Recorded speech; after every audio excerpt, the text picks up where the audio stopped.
तर मतदानाचा हक्क आपण बजावलेला आहे, काय सांगाल? लोकसभेला मतदान कमी झालं होतं, त्यामुळे यावेळेला जास्तीत जास्त लोकांनी मतदान करावं म्हणून तुम्ही काय आवाहन कराल? मला असं वाटतं की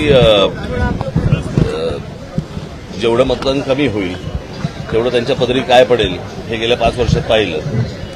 मला असं वाटतं एक तर मतदान केलं पाहिजे सगळ्यांनी, म्हणजे हा तर विषय आहेच, पण आपलं मत व्यक्त करणं यापासून बाजूला हटणं हा काय पर्याय नाही होऊ शकत.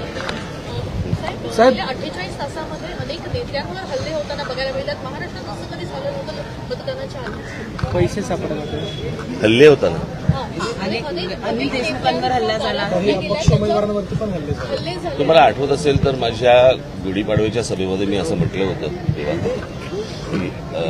जे तुम्ही आजपर्यंत पाहिलं नाही अशा गोष्टी तुम्हाला या निवडणुकीमध्ये बघायला मिळतील. कळलं आणि ते बघायला मिळत आहे. साहेब, आपण अभित इथे उभा आहे, महाराष्ट्रात आपले अनेक उमेदवार उभे आहेत. आपण नेहमी म्हणताय की यावेळेस सत्तेत मनसे असेल, कसं परफॉर्मन्स पाहताय? झालं ना, आता सगळ्या निवडणुका झाल्या, आता मतदान झालं. तावडेंच्या सोबत झाला, त्याबद्दल तुम्हाला काय? काल विरोधी मला त्याचे डिटेल्स माहित नाहीत. भावनिक क्षण होता का अमितजींसाठी? आज तुम्ही मतदान केलं, पहिल्यांदा कुटुंबातल्या व्यक्तीसाठी मतदान करून देत. निश्चितच वेगळा दिवस होता तुमच्या. माझं मी खूप वेळा मतदान केलंय. बॅलेट मशीनवर